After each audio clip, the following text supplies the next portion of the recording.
So I installed thermal Grizzly minus pad and Noctua NH-T1.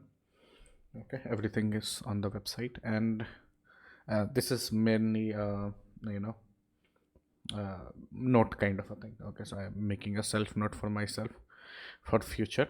uh, Even though, okay, so even though I measured the exact grooves on my LQ laptop. Okay, so if you see, where are the grooves, you see these grooves. Okay, so these grooves and these grooves. Okay, so mainly for the VRMs and extra chips that are on the beside the CPU and the GPU.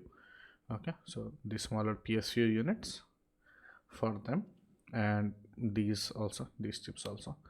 So these grooves are, I measured it with the vernier caliper, and it is exactly 0.5. So it's 500 mm, as you can see. Oh, sorry, it's not 0.5, it's 1, my mistake. So it was 1 mm. Okay, and I thought it is 0.5, and I just ordered it. Okay, and that might have been the issue. So when I tried to install it, it wasn't touching uh, the cooling. So these parts, they weren't actually touching. So I had to reopen them. As you can see, I had to reopen them. Okay, these are not touching, and I had to reapply them. Okay, so that's one. So I reopened, and I had to apply a bit of thermal paste on them to account for these missing space. Okay, that's one thing. So I ordered the thermal Grizzly minus 5.5 mm, where I should have ordered 1 mm. Anyways, Noctua NH-T1. uh, Earlier thermal paste was Corsair TM30. Maybe I made a post about it, give me a second.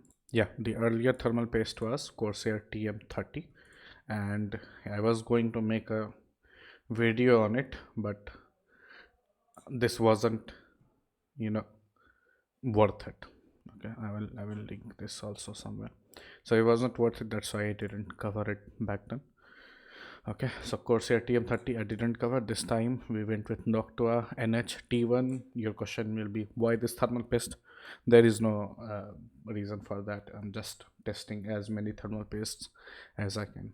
Like how you like to do shopping with clothes, and I don't know what you buy, but how girls like to shop clothes and shoes, I like to buy thermal pastes. Anyways, moving on. So I will go with NH-T2 later and other things later. Everything was done in custom extreme mode. There was a slight bug with Lenovo Vantage app. Sometimes it would limit the GPU to 80 watts. So in that case, I would use to remove the external mode, go into performance, put everything on maximum except the CPU, which I put 1 degree less. Otherwise, the laptop would crash, and the GPU also 1 degree less. Okay.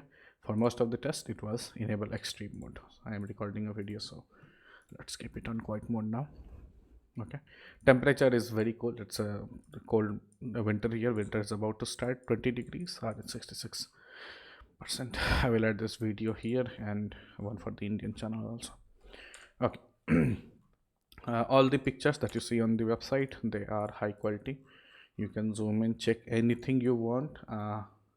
I am looking for comments. I want to see what you guys have to say, if in case I missed something, in case I did something wrong, because the result weren't as expected as I thought. And you can see this is for another video about the cooling pad video, but yeah, a lot of dust. This is before applying the pad. Also, one more thing, while I was doing this, I realized the third chip here, I don't know if it's the Lenovo AI chip or the Intel's chipset. I don't know, but yeah, this chip here, where is how do I not have a close-up? I don't think I have its close-up. Yeah, this one, this chip here. So that's CPU, that's GPU, this chip right here. Okay, so it had a terrible thermal pad applied to it, very old, right? So I removed it and applied a proper thermal paste on it also, wherever there was groove. So these places where it is. Okay, yeah, moving before we go ahead. That's the thermal paste, NH-T1 3.5 thermal paste. Got it from Amazon, trusted seller. But what happened with Arctic MX6, if you guys remember, I got the thermal paste and it wasn't performing as good as, you know, majority people said that it should be performing. So I was confused. Did I get a, you know, counterfeit thing here? So I can't say. Maybe. So that's why this is only the first application. I will order it again. I will try it on another laptop also, maybe on this one again. But yeah, so there will be follow-up videos, don't worry. Anyways, -8 pad should have gotten more. It comes with plastic on both sides. I don't know if you can see it here. Yeah, you can see there's a plastic wrapping on each sides. Okay, so yeah, remember to remove that if you are applying it.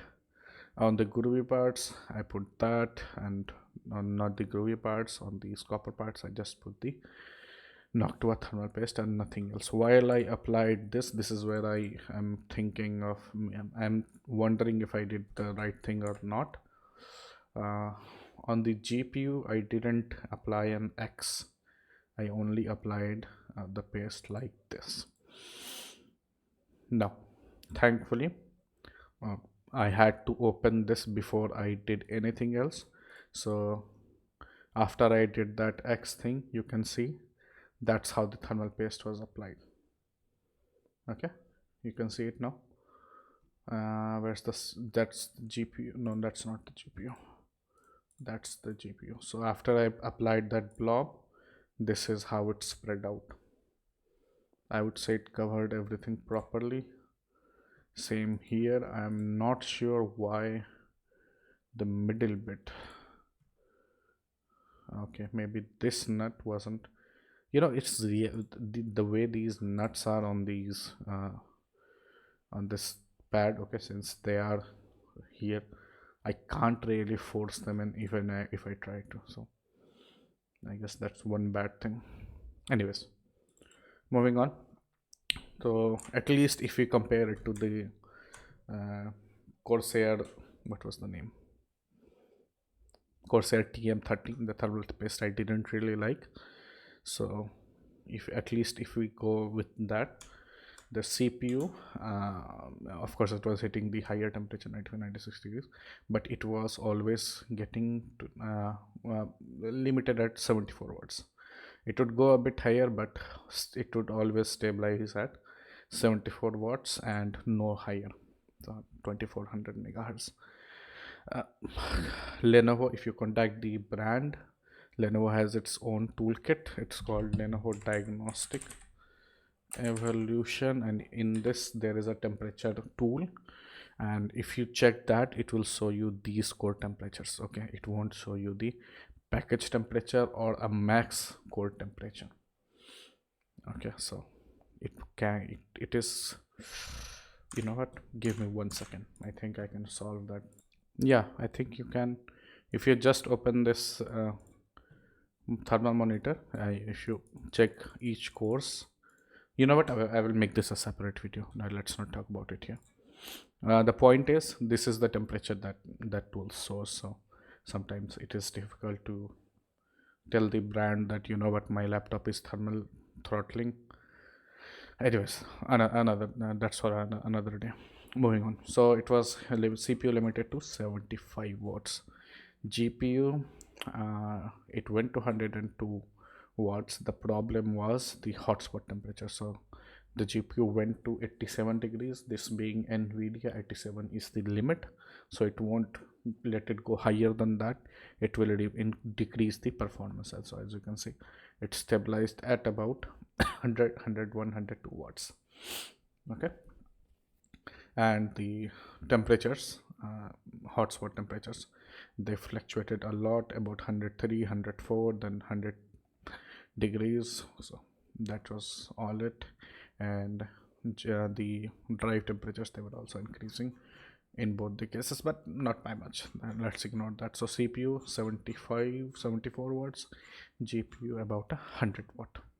Now after we applied the thermal pads and the thermal paste, this was a single run to see if the CPU, so with Intel 12, 13th and 14th core, what they will do is they will push a lot of wattage into the CPU to give you initial performance boost, but it will suddenly drop after it hits just a bit.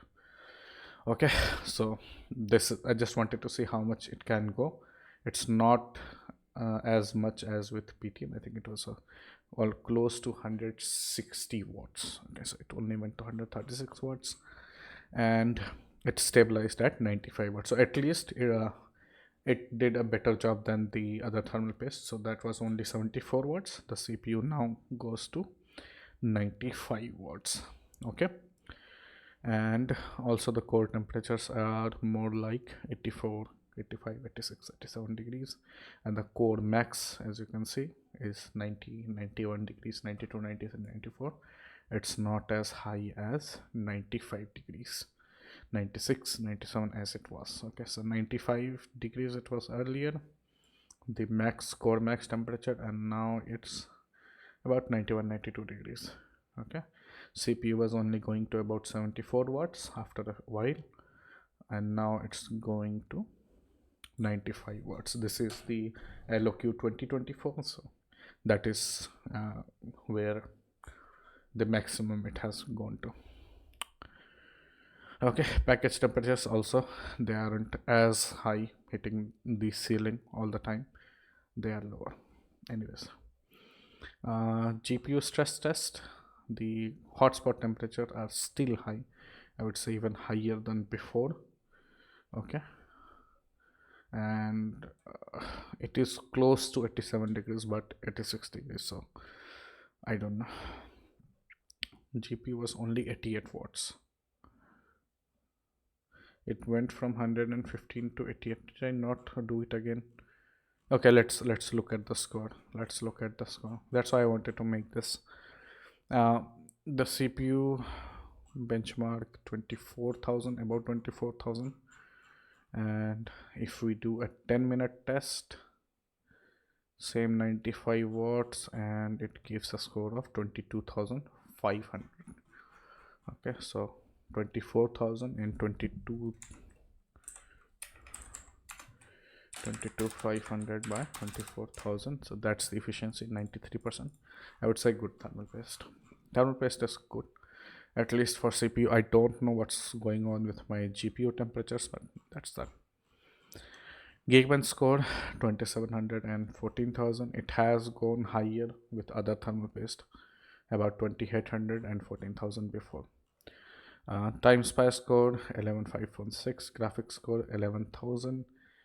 It can go higher than this, it can go 12,000 and more, but that's what we have now. CPU score, that is really good.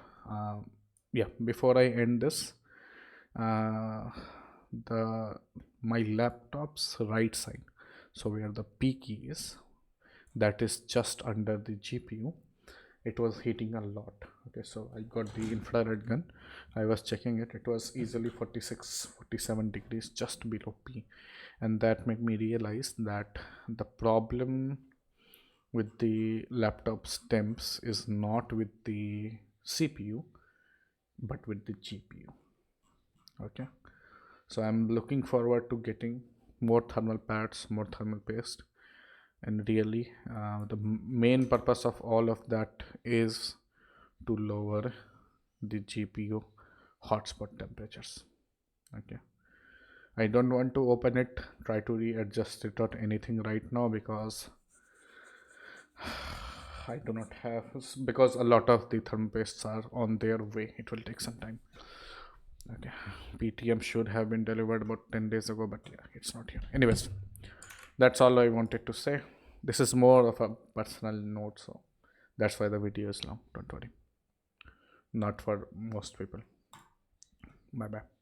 There will be a video on the Indian channel that will be for most people.